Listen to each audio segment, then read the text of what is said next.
بسم اللہ الرحمن الرحیم۔ السلام علیکم، آپ دیکھ رہے ہیں الف نیوز اور میں ہوں آپ کے ساتھ ماجد علی۔ شامل کرتے ہیں آج کی ون لائن ہیڈ لائنز۔ فلسطینیوں کے لیے جاپان کی جانب سے بڑی امداد۔ جاپان نے غزہ میں فلسطینیوں کو انسانی بنیادوں پر امداد فراہم کرنے کا فیصلہ کر لیا۔ تفصیلات کے مطابق دورہ اسرائیل اور اردن کے موقع پر جاپانی وزیر خارجہ نے کہا ہے کہ جاپان فلسطینیوں کو $65 ملین کی امداد فراہم کرے گا۔ انہوں نے اسرائیل اور فلسطینی ہم منصبوں سے ملاقات کے بعد میڈیا سے گفتگو میں غزہ میں فلسطینیوں کی حالت پر تشویش کا اظہار بھی کیا۔ انہوں نے مزید کہا کہ جاپان اسرائیل اور فلسطین کے تنازع میں دو ریاستی حل کی حمایت کرتا ہے۔ اسرائیلی وزیر اعظم کا جنگ بندی نہ کرنے کا اعلان۔ اسرائیلی وزیر اعظم نیتن یاہو نے یرغمالیوں کو رہا نہ کیے جانے تک جنگ بندی نہ کرنے کا اعلان کر دیا۔ غیر ملکی خبرساز ایجنسی کی رپورٹ کے مطابق اسرائیلی وزیر اعظم نیتن یاہو کا کہنا تھا کہ موجودہ جنگ کے فاتح ہم ہی ہوں گے۔ انہوں نے کہا ہے کہ ہم نے دشمنوں کو واضح پیغام دیا ہے کہ امن پر کوئی سمجھوتا نہیں ہوگا اور ہمارا پیغام حماس کی آنے والی نسلیں بھی یاد رکھیں گی۔ نیتن یاہو نے کہا کہ حماس کا واحد ہدف اسرائیلی ریاست کی تباہی ہے اور حماس عام شہریوں کو ڈھال کے طور پر استعمال کرنا بند کر دے۔ ترک صدر رجب طیب اردوان نے اسرائیلی وزیر اعظم نیتن یاہو سے رابطے ختم کرنے کا اعلان کر دیا۔ ترک صدر رجب طیب اردوان نے اسرائیلی وزیر اعظم نیتن یاہو سے رابطے ختم کرنے کا اعلان کرتے ہوئے کہا ہے کہ نیتن یاہو سے اب کوئی بات نہیں ہو سکتی۔ تفصیلات کے مطابق ترک صدر رجب طیب اردوان نے غزہ کی صورتحال پر اپنے بیان میں کہا کہ یورپی یونین غزہ پر منصفانہ انداز میں بات کرنے میں ناکام رہی۔ یورپی یونین پر ہمارا بھروسہ ختم ہو گیا۔ ہم غزہ میں امن کے لیے ضامن بننے کو تیار ہیں۔ ترک صدر رجب طیب اردوان نے اسرائیلی وزیر اعظم نیتن یاہو سے رابطے ختم کرنے کا اعلان کرتے ہوئے کہا کہ نیتن یاہو سے اب کوئی بھی بات نہیں ہو سکتی، وہ سب سے زیادہ قصوروار ہیں۔ غزہ میں ایمبولینسز پر اسرائیلی حملے سے خوفزدہ ہوں، سیکرٹری جنرل اقوام متحدہ۔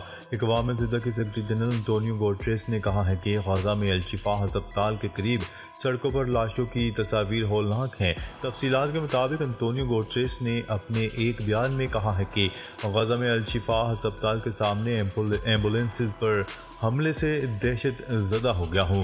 اقوام متحدہ کے سیکرٹری جنرل کا کہنا تھا کہ غزہ میں جاری جنگ رکنی چاہیے۔ علاوہ ازیں یونان کے سابق وزیر خزانہ نے کہا ہے کہ غزہ میں ایمبولینسز پر حملہ جنیوا کنونشن کی خلاف ورزی ہے۔ ان کا یہ بھی کہنا تھا کہ ایمبولینسز پر حملے کے بعد کیا کوئی بھی اسرائیل پر جنگی جرائم عائد کرنے کے لیے عالمی فوجداری عدالت کا دروازہ کھٹکھٹائے گا۔ سینیٹ کمیٹی میں امریکی وزیر خارجہ کو سب کی غزہ کی حمایت میں شدید نعرے بازی۔ امریکی وزیر خارجہ اینتھنی بلنکن کو اسرائیل کی حمایت میں گفتگو کے دوران شدید سبکی کا سامنا کرنا پڑ گیا۔ امریکی سینیٹ کمیٹی میں امریکی وزیر خارجہ اینتھنی بلنکن کی تقریر کے دوران سیو فلسطین، جنگ بند کرو اور اسرائیلی بربریت بند کرو کے نعرے لگ گئے۔ امریکی وزیر خارجہ بولتے بولتے چپ ہو گئے اور سیکیورٹی اہلکار نعرے لگانے والوں کو ایک ایک کر کے حال سے باہر لے جاتے رہے۔ مظاہرین کا کہنا تھا کہ امریکہ غزہ میں وحشیانہ قتل عام کی حمایت بند کرے۔ 66% امریکی جنگ بندی چاہتے ہیں۔ احتجاج کرنے والوں کا کہنا تھا کہ ہمارا مطالبہ ہے کہ امریکی حکومت اسرائیل کو غزہ میں وحشیانہ قتل عام کے لیے فنڈنگ دینا بند کرے، جبکہ ایک نوجوان لڑکی کا کہنا تھا کہ غزہ کے لوگ جانور نہیں انسان ہیں۔ ترکیہ نے اسرائیل سے اپنا سفیر واپس بلا لیا۔ ترک وزیر خارجہ کا کہنا تھا کہ ترک سفیر کو مشاورت کے لیے واپس بلایا گیا ہے۔ وزارت خارجہ کا کہنا تھا کہ سفیر کو غزہ میں اسرائیلی حملوں اور انسانی صورتحال پر واپس بلایا گیا ہے۔ غیر ملکی خبرساز ایجنسی کی رپورٹ کے مطابق اسرائیل کا سفیر بھی سیکیورٹی وجوہات کی وجہ سے ترکیہ سے پچھلے ماہ واپس جا چکا ہے۔ اس سے قبل اردن اور بحرین بھی اسرائیل سے اپنے سفیروں کو واپس بلا چکے ہیں۔ اسرائیل نے اپنے شہریوں کو عرب ممالک کا سفر کرنے سے گریز کرنے کی ہدایت جاری کر دی۔ اسرائیلی وزارت خارجہ نے اپنے شہریوں کو وارننگ جاری کرتے ہوئے کہا ہے کہ وہ ایران کے پڑوسی ممالک کا سفر کرنے سے بھی اجتناب کریں۔ دنیا بھر میں اسرائیل مخالف جذبات میں شدید اضافہ ہو چکا ہے۔ وزارت خارجہ کا کہنا تھا کہ شہری یورپ اور امریکہ میں فلسطین کی حمایت میں ریلیوں سے بھی دور رہیں۔ حکومتی وارننگ میں مزید کہا گیا ہے کہ اسرائیلی سفارت خانے، ایئر لائنز، دفاتر اور کمیونٹی سینٹر سے قریب مظاہروں کا اندیشہ ہے۔ غزہ میں فرانس پریس اور کئی دیگر نیوز ایجنسیوں کے دفاتر پر بمباری۔ پریس ذرائع نے ہفتے کی صبح غزہ کے مختلف علاقوں پر صہیونی جارحیت اور غزہ میں النصیرات کیمپ پر ہونے والے حملوں میں 6 فلسطینیوں کے شہید ہونے کی خبر دی۔ دیرِ انصاف غزہ میں فلسطینی حکومت کے پریس دفتر نے اعلان کیا کہ صہیونی حکومت نے شمالی غزہ میں فرانس پریس کے دفتر اور کئی دیگر نیوز ایجنسیوں کے دفاتر پر بمباری کی۔ الجزیرہ ٹی وی چینل کا کہنا تھا کہ غزہ میں غاصب صہیونی حکومت کی جارحیت میں اب تک 46 نامہ نگار اور صحافی شہید ہو چکے ہیں۔ حزب اللہ کو روسی میزائل دفاعی نظام سسٹم ملنے کی خبریں، امریکہ اور اسرائیل پریشان۔ امریکی انٹیلیجنس حکام نے اس رپورٹ پر گہری تشویش کا اظہار کیا ہے کہ اگر اسلامی مزاحمتی تحریک حزب اللہ کو فضائی دفاعی نظام مل گیا تو وہ پہلے سے زیادہ طاقتور ہو جائے گی اور علاقے میں آسمانوں پر اسرائیل کی اجارہ داری ختم ہو جائے گی۔ وال اسٹریٹ جرنل کی رپورٹ کے مطابق امریکی حکام کو تشویش ہے کہ ویگنر گروپ فضائی دفاعی نظام حزب اللہ کے حوالے کرنے کے لیے بات چیت کر سکتا ہے، جبکہ بعض حکام نے یہ امکان بھی ظاہر کیا ہے کہ روسی فضائی دفاعی نظام حزب اللہ کو پہلے ہی موصول ہو چکا ہے۔ اسرائیل سے جنگ دینی اعتبار سے جائز اور حق کی لڑائی ہے، حسن نصر اللہ۔ لبنان کی مزاحمت پسند تنظیم حزب اللہ کے سربراہ حسن نصر اللہ کا کہنا ہے کہ حماس کے طوفان الاقصی آپریشن نے زلزلے کی طرح سے اسرائیل کو جھنجھوڑ کر رکھ دیا۔ عالمی خبرساز ادارے کی رپورٹ کے مطابق 7 اکتوبر کو حماس کے اسرائیل پر حملے اور اس کے بعد سے غزہ پر جاری اسرائیلی بمباری کے بعد پہلی بار اپنے خطاب میں لبنانی رہنما حسن نصر اللہ نے کہا ہے کہ اسرائیل کا دفاعی نظام مکڑی کے جال سے بھی زیادہ کمزور ثابت ہوا۔ حزب اللہ کے سربراہ نے کہا کہ حماس کے طوفان الاقصی آپریشن نے اسرائیل کی طاقت، انٹیلیجنس اور جنگی مہارت کی کلائی کھول کر رکھ دی۔ اسرائیل نے غزہ میں ایمبولینسز کے قافلے پر فضائی حملے کو جائز قرار دے دیا۔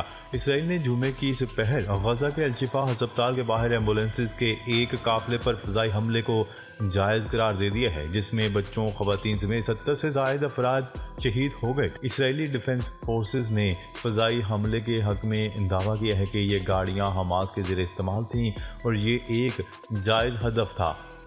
آئی ڈی ایف نے ایک بیان میں کہا ہے کہ طیارے نے ایمبولینسز کو نشانہ بنایا، جس کی شناخت فورسز نے کی کہ وہ جنگ کے علاقے میں ان کی پوزیشن کے قریب حماس کا دہشت گرد سیل کے زیر استعمال تھی۔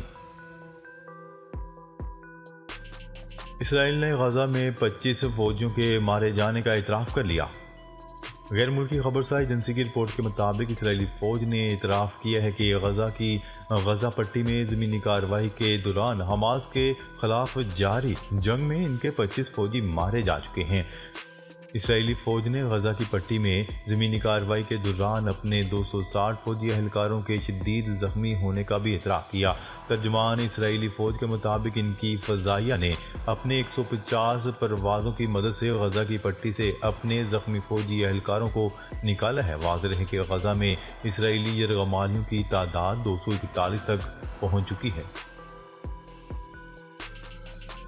اسرائیل جنگی جرائم کا مرتکب بس بہت ہو گیا، غزہ پر بمباری بند کرنا ہوگی۔ امریکی ارکان کانگریس امریکی عوام نمائندگان کی ممبر پرامیلا جایا پال نے جنگ بندی پر زور دیتے ہوئے کہا ہے کہ بس بہت ہو گیا، اسرائیل کو اب غزہ پر بمباری بند کرنا ہوگی۔ اسرائیل جو کر رہا ہے وہ مشترکہ سزا ہے اور جنگی جرم ہے۔ ڈیموکریٹ پارٹی کی بھارتی نژاد رکن ایوان نمائندگان اور عدالتی کمیٹی کی سربراہ نے کہا ہے کہ غزہ میں جاں بحق ہونے والے ہر 5 شہریوں میں سے 2 بچے ہیں۔ 1000 بچے اس وقت ملبے تلے دبے ہوئے ہیں۔ اسرائیلی حملوں میں ہر 10 منٹ میں ایک بچہ جاں بحق ہو رہا ہے۔ ڈاک خانوں سے شہری نادرا کی سہولیات حاصل کر سکیں گے۔ نادرا اور پاکستان پوسٹ کے تعاون سے اب شہریوں کو ڈاک خانوں سے شناختی کارڈ میں تبدیلی کے ساتھ ترمیم اور تجدید کی سہولیات مل گئیں۔ شہری ترمیم اور گمشدگی کے بعد دوبارہ تجدید سمیت دیگر سہولیات حاصل کر سکیں گے۔ پوسٹ ماسٹر جنرل مصطفیٰ کمال کے مطابق نادرا دفتر کے باہر شہریوں کے ہجوم کے پیش نظر یہ فیصلہ کیا گیا۔ کاروبار میں مسلسل تیزی، پاکستان اسٹاک ایکسچینج نے ریکارڈ قائم کر لیا۔ کاروبار میں مسلسل تیزی کے بعد پاکستان اسٹاک ایکسچینج نے ایک اور نیا ریکارڈ قائم کر لیا۔ پاکستان اسٹاک ایکسچینج نے 6.5 سال بعد 53,000 پوائنٹس کی حدود عبور کر لی۔ کاروباری ہفتے کے آخری روز جمعے کو مارکیٹ میں زبردست تیزی کے بعد اسٹاک ایکسچینج کا 100 انڈیکس تاریخ کی بلند ترین سطح پر پہنچ گیا۔ 100 انڈیکس میں 600 پوائنٹس کا اضافہ ریکارڈ کیا گیا، جس کے بعد کاروبار کے دوران 100 انڈیکس 53,248 پوائنٹ کی سطح پر پہنچ گیا۔ ناظرین، اب تک کے لیے اتنا ہی۔ مزید خبریں لے کر بہت جلد آپ کی خدمت میں حاضر ہوں گے۔ تب تک کے لیے اپنا خیال رکھیے گا۔ اللہ نگہبان۔